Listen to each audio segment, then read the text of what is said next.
9월 18일 네트워크 매거진 시작합니다. 신당역 살인 사건이 있은 지 1년이 지났지만 스토킹 범죄는 여전히 끊이질 않고 있습니다. 언제 나타날지 모를 스토커 때문에 피해자들은 불안한 나날을 보내고 있는데 서울시가 범죄를 막기 위해 민간 경호원을 지원하기로 했습니다. 첫 소식 노도일 기자의 보도입니다.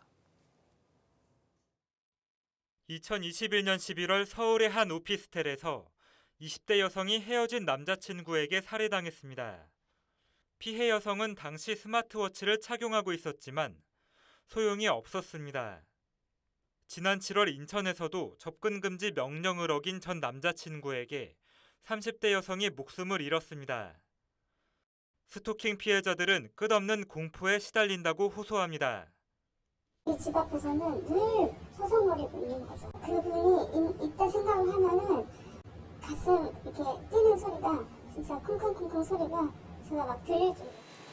서울시가 스토킹 피해자를 돕기 위해 전국에서 처음으로 민간 경호원을 투입하기로 했습니다. 2인 1조 경호팀에게 하루 10시간씩 보호를 받을 수 있습니다. 심리적 안정을 취할 수 있고 또 경호원이 옆에서 붙어 있다는 것이 시각적으로도 범죄 효과를 많이 예방할 수가 있습니다. 서울시는 또 경찰과 협력해 피해자 지원을 위한 전담 조직도 꾸렸습니다. 피해자가 원하면 최대 200만 원까지 이사 비용도 지원합니다. 갈수록 증가하는 스토킹 범죄에 대응하기 위해서 더욱더 촘촘한 사회적인 안전망을 구축해 나가려고 합니다. 서울시는 기존 3곳이던 스토킹 피해자 보호시설도 올해 말까지 5곳으로 늘릴 계획입니다. TV조선 노도일입니다. 최근 흉기난동 사건이 잇따르면서 곳곳에서 치안 대책 마련에 분주합니다. 경기 남부경찰청과 안산시는 범죄 대응 정보를 공유하고 피해자 지원 모델을 만들어 시범 운영에 들어갔는데 20일엔 모의 훈련도 실시합니다. 김승돈 기자가 취재했습니다. 안산의 한 번화가입니다. 경찰과 공무원 그리고 민간단체 회원들이 야간 순찰 활동에 나섭니다. 안산시는 지난달 전국 최초로 묻지마 범죄 대응 TF팀을 구성했습니다. 범죄 대응 전담 부서를 지정해 강력 범죄가 발생할 경우 즉시 대응에 나선다는 겁니다. 강력 범죄를 언천 차단하고 시민들이 안심할 수 있는 도시를 만들기 위해 행정력을 총동원해서 대응하겠습니다. 안산형 시민안전 모델도 도입했습니다. 경찰이 범죄 발생 데이터를 제공하면 지자체는 우범 지역의 CCTV 등 방범 시설물 설치를 강화하고 민간은 순찰 활동을 확대한다는 계획입니다. 살인 등 강력 범죄의 경우 112 신고 정보와 지능형 CCTV를 실시간 공유해 범인 추적에 함께 나설 예정입니다. 피해자 보호와 관련해서도 선 지원 후 심사를 하는 등 관련 조례 보완에 나섭니다. 지속적인 협력 관계가 이루어져야만 지역의 안전을 확보할 수 있다는 인식들이 자치단체장이나 지역의 의원들께서도 똑같이 공유하면서 경기 남부경찰청은 안산형 시민안전 모델을 경기도 전역으로 확대할 방침입니다. TV조선 김승돈입니다. 강원 원주의 불온 일반 산업단지는 잦은 사업자 교체로 15년째 황무지로 방치되었습니다. 최근 주관시공사가 바뀌고 민간 자본 투자가 결정되면서 공사가 다시 시작되는데 원주시와 강원도는 반도체 산업의 중심지로 키우겠다는 전략입니다. 이승훈 기자의 보도입니다. 강원도 원주의 불온 일반 산업단지 부지입니다. 드넓은 대지에 건물 하나 없이 잡초만 무성합니다. 지난 2008년 산업단지 지정 이후 시공사 변경과 자금난 등으로 사업이 중단되면서 15년째 방치됐습니다. 그런데 최근 주간 시공사가 민간 기업으로 바뀌면서 오는 26일부터 공사가 다시 시작됩니다. 1,600억 원의 민간 자본이 투입되어 노림리 1원 60만 9천 제곱미터의 부지에 조성될 예정이며 2025년 완공을 목표로 하고 있습니다. 원주시와 강원도는 불온산단을 반도체 중심으로 발전시킨다는 구상입니다. 특히 400억 원 규모의 사업비를 함께 투자해 불온 IC를 건립하고 반도체 기업 유치 경쟁력을 키울 계획입니다. 가깝다는 이점이 이제 불온을 갖고 있고요. 경쟁력이 된다고 생각을 해서 반도체와 관련된 소재 부품 장비에 대한 어떤 그런 기업들을 유치하려고 노력을. 다만 불온산단이 남한강 수계에 인접해 수질 오염 총량제 규제를 받고 있는 점은 앞으로 풀어야 할 과제입니다. 특정 성분의 폐수가 배출되는 반도체 등 첨단 산업 업체를 유치하기 위해선 정부의 환경 규제 문제를 해결해야 합니다. TV조선 이승우입니다. 울릉공항과 대구통합 신공항이 잇따라 개통을 앞두며 경북을 찾는 항공 관련 업체도 늘고 있습니다. 경상북도는 이를 계기로 새로운 항공산업의 거점으로 거듭날 준비를 하고 있습니다. 이심철 기자입니다. 대학생들이 경비행기 조종석을 둘러보며 질문을 쏟아냅니다. 이거 몇 cc 몇 기통이에요? 이거는 지금 저거 이제 그 로텍스 엔진인데 한 100만 년 정도 돼요. 실제로 본 수륙양용 경비행기는 신기함을 더합니다. 진짜 어릴 때부터 비행기나 기차 이런 걸 매우 좋아했어가지고 유튜브만 보던 비행기인데 실제로 봐서 너무 기쁜 것 같습니다. 지난 6일 경북 구미에서 처음 열린 경상북도 항공방위물류 박람회에는 180여 개 기관과 기업이 참여했습니다. 경북에는 2025년과 2030년에 울릉공항과 대구통합 신공항이 잇따라 개항을 앞두고 있어 항공업체들은 경북으로 본사를 이전하거나 제품 개발에 나서기도 합니다. 더 많은 주변 인프라를 활용해서 더 많은 제품을 생산해서 수출할 수 있도록 그렇게 준비하겠습니다. 경상북도는 이번 박람회를 기반으로 항공방위물류 산업의 생태계를 조성할 계획입니다. 항공물류 산업 관련해서 대학 교수나 기업 이런 사람들을 싱크탱크를 모아서 우리가 네트워크를 연결하겠습니다. 경상북도는 항공물류단지를 조성해 항공기 제작과 항공물류업체 등 기업 유치 활동을 강화할 방침입니다. TV조선 이심철입니다. 건강에 대한 관심이 높아지면서 통합의학 등 각종 의료 서비스에 대한 수요도 늘고 있습니다. 양방과 한방 대체의학을 한자리에서 만날 수 있는 통합의학 박람회가 전남 장흥에서 열렸는데 김태준 기자가 현장에 다녀왔습니다. 사람들이 줄지어 앉아 인체 모형의 가슴을 압박합니다. 압박 횟수와 강도가 화면에 실시간으로 나타나 심장 압박이 제대로 되고 있는지 알 수 있습니다. 눌러도 강도가 잘 맞았나 확인했는데 오늘 확인하면서 하니까 훨씬 교육도 체계적인 것 같고 좋았습니다. 130개 기관이 참여한 대한민국 통합의학박람회가 전남 장흥에서 일주일 동안 진행됐습니다. 통합의학관 등 8개 전시체험관이 꾸려졌고 각종 강연도 진행됐습니다. 병원에를 가면은 한 가지만 할 수 있잖아요. 이것도 해보고 저것도 해보고 다 할 수 있어서 너무 좋았어요. 정신건강 상담 부스엔 고령층의 관심이 집중됐습니다. 치매라든가 또 정신적이라든가 또 이런 부분을 상담을 했을 때 가장 저한테는 경험이 좋았어요. 일부 체험관에서는 전문 의료인들이 직접 나와 참가자들을 진료했습니다. 환자분들이 가벼운 마음으로 검진 받을 수 있는 기회가 될 수 있어서 박람회가 의미 있는 것 같습니다.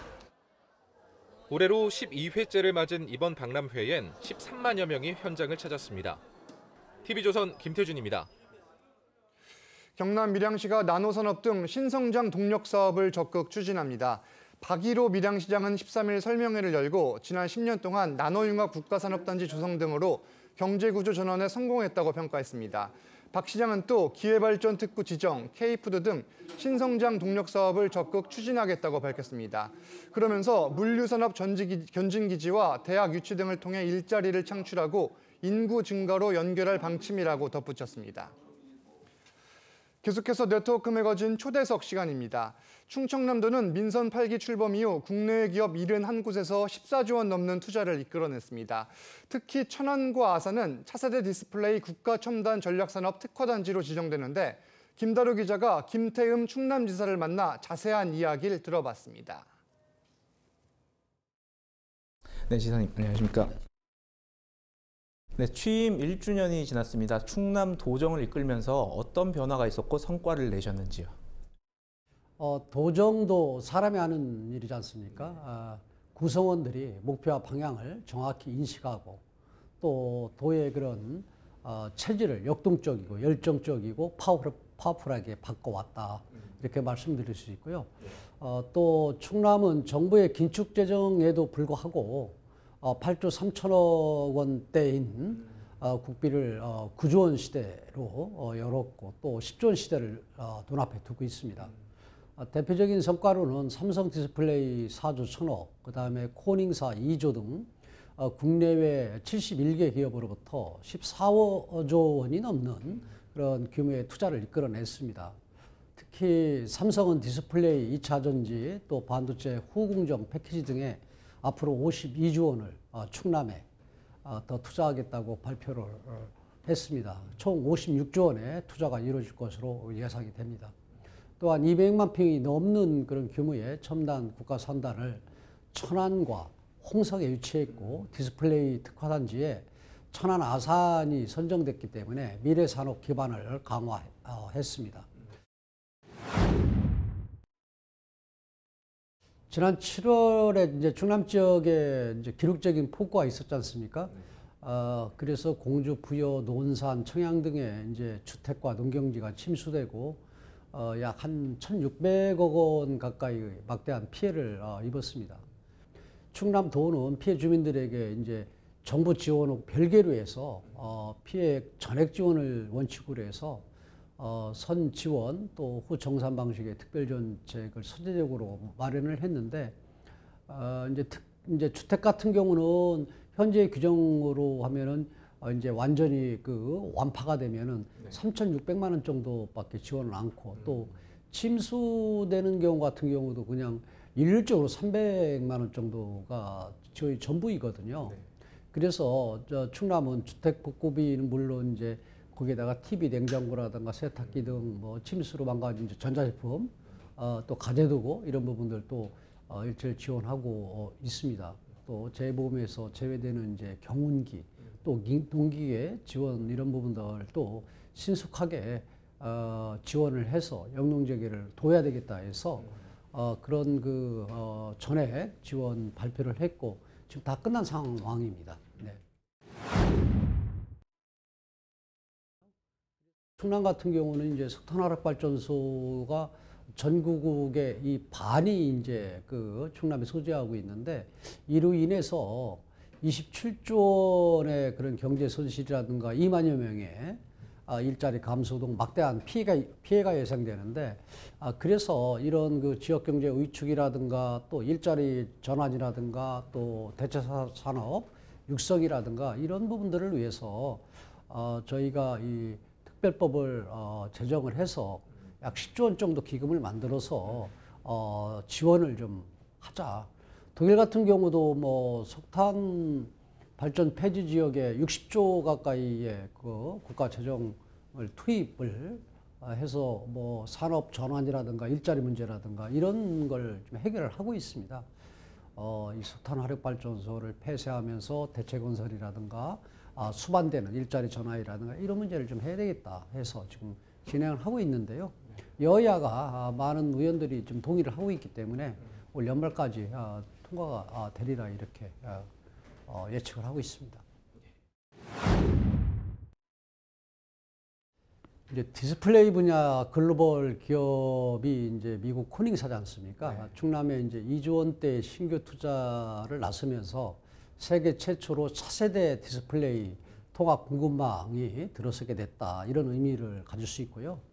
이번 투자는 지난 4월 삼성 디스플레이의 4조 1,000억 투자 그리고 또 7월에 국가 첨단 전략 산업 특화단지로 우리 아산과 천안이 이루어졌거든요. 그리고 이와 함께 하게 되면 일자리 창출이라든가 미래 신산업에 그런 기반을 다질 수가 있다. 이렇게 의미를 둘 수 있습니다. 예, 국내 최대 역사 문화 축제인 대백제전이 23일부터 이제 10월 9일까지 17간 백제의 왕도 공주와 부여에서 이제 개최를 하게 됩니다. 공주에서 열리는 개막식에서는 K컬처 원조 백제의 무령왕을 주제로 해서 디지털 아트쇼, 또 멀티미디어 불꽃쇼, 무령왕릉의 이제 그 무령왕의 업적을 담은 창작 뮤지컬 등을 선보일 거고요. 이제 부여 왕릉원을 연상시키는 미디어 아트관과 또 수문장 교대식, 또 사배백제 시대를 느낄 수 있는 백제노의 초대 등 70여 개의 다채로운 프로그램이 준비되어 있습니다. 이번 황금 연휴 공주와 부여로 오셔서 대백제전의 좀 진수를 모든 국민이 좀 만끽했으면 좋겠다 하는 생각을 갖고 있습니다. 네, 지사님 오늘 말씀 감사드립니다. 오늘 네트워크 매거진은 여기서 마칩니다. 저희는 다음 주 월요일에 다시 찾아뵙겠습니다. 감사합니다.